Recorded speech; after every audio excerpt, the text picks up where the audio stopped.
Ayo, what's up? Welcome back din sa ating channel dito sa Mobs TV. Alright, so tayo nagbabalik-balik mga kababayan at ngayon ay pag-uusapan natin ito pong pag-amin, no, netong si VP Sara Duterte, no, tungkol po dyan sa mga recipient ng confidential funds mga kababayan. Okay, so yan ang ating alamin ngayon at pag-uusapan. Pero syempre bago ang lahat, please don't forget to subscribe, like, share at comment dyan sa comment section. At shoutouts na rin tayo sa mga followers natin dyan at sa mga subscribers natin. Maraming salamat sa inyong suporta. Okay, so kayo po ba mga kababayan, no, ano po ang inyong saloobin tungkol dito po sa mga recipient ng confidential funds ng OVP o ng Office of the Vice President mga kababayan, no? Dahil nga ang question, no, ay napaka-fictitious, no, o kakaiba, no, yung mga pangalan na nakasulat po diyan po sa listahan ng mga recipient ng confidential funds ng ating Vice President Sara Duterte. At isa nga po 'yan, no, sa kino-question mga kababayan pagdating po diyan sa impeachment ng ating Vice President Sara Duterte. Dapat po ba, no, na mas maipaliwanag niya ito, no, ng mas maayos mga kababayan? Okay, so yan ang ating alamin ngayon at ito nga yung balita na yan na kung saan, no, ay ipinaliwanag, no, ng ating Vice President Sara Duterte kung ano nga ba talaga, no, ang nilalaman o kung ano nga ba, no, yung mga tungkol diyan sa mga recipient ng confidential funds. Okay? So wag na natin patagalin 'to, umpisa na natin mga babayan. Let's go. Iginiit ni Vice President Sara Duterte na ang paggamit ng fictitious names sa confidential funds ay para sa intelligence operations. Binigyang diin ni VP Duterte na hindi dapat agad paniwalaan ang lahat ng sinasabi sa House of Representatives. Okay, so sinasabi niya na yung pangalan po dito mga kababayan, no, netong mga recipient ng confidential funds ay para sa intelligence mga kababayan. Okay, so ibig sabihin, hindi pwedeng ilagay, no, yung totoong pangalan diyan po sa as recipient, no, ng confidential funds mga babayan. But then ang tanong po kasi, no, ng ating mga mambabatas, no, at sinasabi nga rin po mga babayan, no, na etong mga recipient na to mga wala pong mga records po mga babayan, no, sa Statistics Office, no? Diba? So yun yung question po dyan. Dapat daw po kasi sinasabi yan ng isang senador nga po, no, nagsabi na dapat merong may records yung mga yan. Okay? Na ipapasa sa COA. Ibig sabihin mga babayan, kahit gumagamit yan ng mga aliases, no, dapat po, no, yung mga tao na yan may personal record. Okay? Na nakatabi. Para pagka kinailangan po o pagka na-question, kagaya niya na-question, no, may dokumento na ipapakita na eto yung mga tao na yan. No, dito po sa case ng mga recipient ng Office of the Vice President, mga babayan, no, ng confidential funds sila, ay wala pong ganong records, no, na ipinapakita. Yun po yung sinasabi. Yun yung kino-question. Diba? Yung inaano nila, ang tinatanong nila, sino yung mga tao na yan?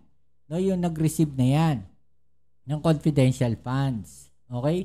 So, siguro, ang intensyon ng impeachment, mga babayan, kung sasagutin yan ng Office of the Vice President o ni VP Sara Duterte, kung sasagutin yung tungkol dyan sa issue na yan, no, ang gagawin siguro ng impeachment court ay i-present ninyo yung mga tao na yan. Kung sino yung mga nag-receive na yan ng confidential funds. No, siguro ganun ang dapat gawin nila. Okay? So tuloy natin 'to.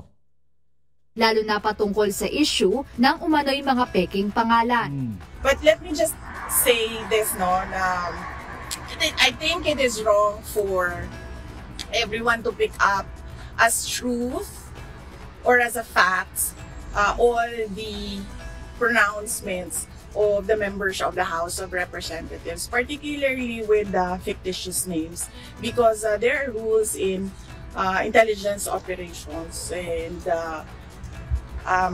you already heard some of intelligence people who work in intelligence say that aliases are often used in intelligence operations. Ipinaliwanag ng Vice Presidente na may mga sinusunod pagdating sa intelligence operations at karaniwan ng gumagamit ng mga alias o palayaw ang mga nagtatrabaho sa ganitong larangan. Pero tumanggi na si VP Duterte na magbigay pa ng mas detalyadong paliwanag hinggil sa intelligence operations at sinabing ang mga isyong ito ay mas maayos na tatalakayin pagdating ng impeachment trial. Ang tanong kasi mga babayan, no, kung tatalakayin po sa impeachment trial, bakit magpasa hanggang ngayon hindi po natutuloy yung impeachment na yan? Ganito, no, medyo magulo tong grupo nila VP Sara Duterte. Natatawa na lang ako. Alam nyo bakit ko nasabi yan? Kasi nga, sinasabi ni VP Sara, no, na handa siyang humarap sa impeachment court para masagot o malinis yung kanyang pangalan. Di ba? Sinasabi niya yun eh. Pero, anong nangyayari? Yung mga kakampi nilang mga senador, mga kababayan, ang ginagawa, hinaharang yung impeachment. Ito si Senator Bato de la Rosa. Ano yung gusto niyang gawin pagpasok ng ng 20th Congress, 'di ba? Kukwestiyonin niya daw kaagad yung authority, no, ng impeachment court. Kung dapat pa bang ituloy 'yan. No, yung impeachment yan dahil tapos na nga yung 19th Congress. No, kung itutuloy pa ba yan sa 20th Congress. Yun yung unang-unang gagawin daw ni Senator Bato de la Rosa, mga kababayan. Diba? Taliwas yan doon sa sinasabi ni VP Sara na gusto niyang malinis yung kanyang pangalan. Diba ang gulo nila? Can be very well addressed during trial. So our lawyers are preparing for the trial and collecting pieces of evidence and gathering affidavits from witnesses that they will present during trial. We have an intelligence expert on our side, two actually, who will be our research persons. Handa rin naman aniya siyang sagutin ang mga issue sa publiko sakaling hindi matuloy ang paglilitis ng impeachment court. Let us wait for the trial. And as I said yesterday, if there is no trial, then I will answer it publicly. Which is, I just want to wait what will happen to the articles of impeachment. Okay, so yan sinasabi niya dito mga babae. Sasagutin niya daw yung tungkol dyan sa confidential funds. Okay? Ang tanong kasi dito mga babae, bakit tumagal pa? No, bakit pinatagal pa? Bakit pinaabot pa sa ganitong sitwasyon? 'Di ba? Bakit hindi noon pa sinagot yan? No, bakit hindi sinagot yan sa Kongreso, sa Congress hearing? 'Di ba? Bakit hindi yan sinagot noon pa? Bakit kailangan umabot pa tayo sa impeachment? No? At yung impeachment, mukhang malabo na mangyari. No? Sabi nga nung ibang mga tao niyan, pero sabi nga ng mga eksperto, hindi po pwedeng hindi matuloy ang impeachment. Okay, so ang sinasabi dito ni VP Sara, matuloy o hindi yung impeachment, sasagutin ko yan. Okay, ang tanong kasi natin dyan, bakit pinatagal pa? Bakit hindi sinagot dati pa o noon pa? No, bakit hindi yan sinagot noon pa ni VP Sara Duterte? Anong meron? Di ba? Samantala, ikinatuwa at nagpasalamat din ang pangalawang Pangulo sa kanyang mga staff sa Office of the Vice President. Ito'y matapos muling makatanggap ng unmodified opinion mula sa Commission on Audit o COA sa ikatlong sunod na taon ang kanyang tanggapan. Well, it shows no, the transparency and accountability and the compliance of the Office of the Vice President with all the regulations required by law. So we are thankful for the hard work. I am thankful for the hard work of Office of the Vice President personnel. Gayunpaman, hindi na idinetalye ng pangalawang Pangulo kung saan gagamitin ng OVP ang karagdagang 170 million pesos na hiling para sa 2026 budget. Mas mabuti aniya na ang bagong tagapagsalita ng OVP na si Attorney Ruth Castelo na ang tumalakay nito. Jed Meresina. Okay, so yan mga kababayan, no? So ito naman yung sagot ng Kongreso sa kanila. No, yun nga, sabi nga dito, no, why only now? No, BP Sara sa mga controversial na pangalan sa Confi funds, mga alias lang sa Intel operations. Okay, so pakinggan natin no itong balita na to mga kababayan. Dahil sabi nga nila kagaya nga ng sabi ko rin, no, bakit ngayon lang? No, bakit ngayon lang yan sinagot? Okay, so ito yan mga kababayan.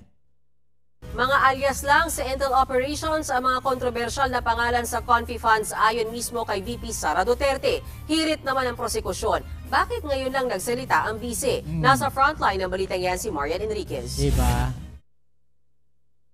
Mary Grace Piatos, Xiaomi 8, Miggy Mango at iba pa. Ilan lang ito sa mga kontrobersyal na pangalang nakalagay sa resibo na sinasabing tumanggap ng confidential funds mula sa Office of the Vice President. Walang mga records sa Philippine Statistics Authority ang mga pangalang yan. Kaya naman ito sana ang gustong ipalinaw noon pang nakaraang taon ng House Committee on Good Government and Public Accountability.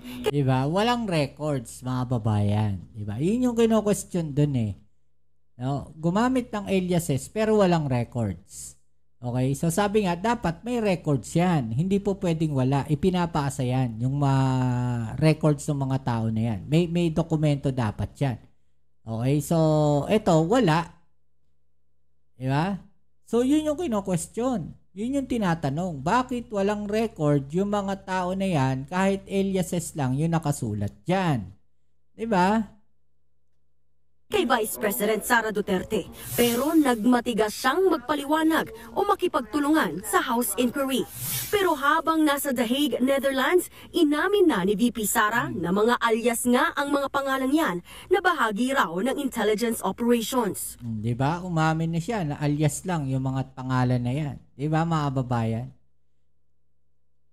People who work in intelligence say that aliases are often used in intelligence operations.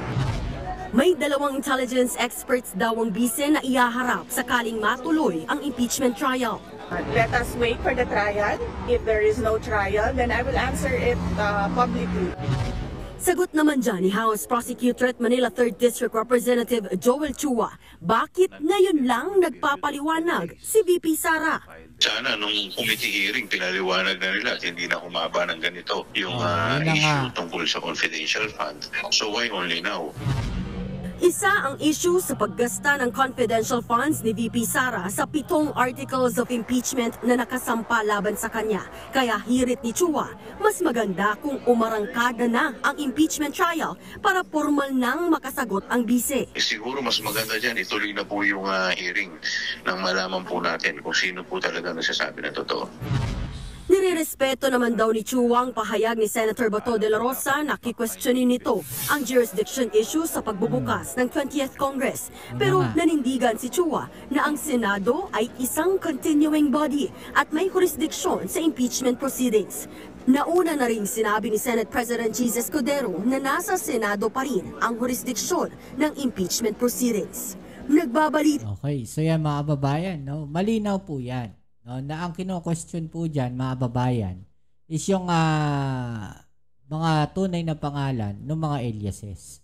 No, at ang sinasabi nga dito, no, na bakit ngayon lang inamin netong si VP Sara Duterte yung tungkol po dyan. No, sa mga tao na yan, sa mga recipient na yan ng confidential funds. Okay, so ano sa palagay ninyo, mga babayan? No, i-comment nyo lang po dyan sa ibaba yung mga opinion at atin yung pag-usapan. Alright? Okay, so kita-kits tayo sa ating next video upload. Dito muli ang inyong Kuya Mobs dito sa Mobs TV. Peace. I'm out.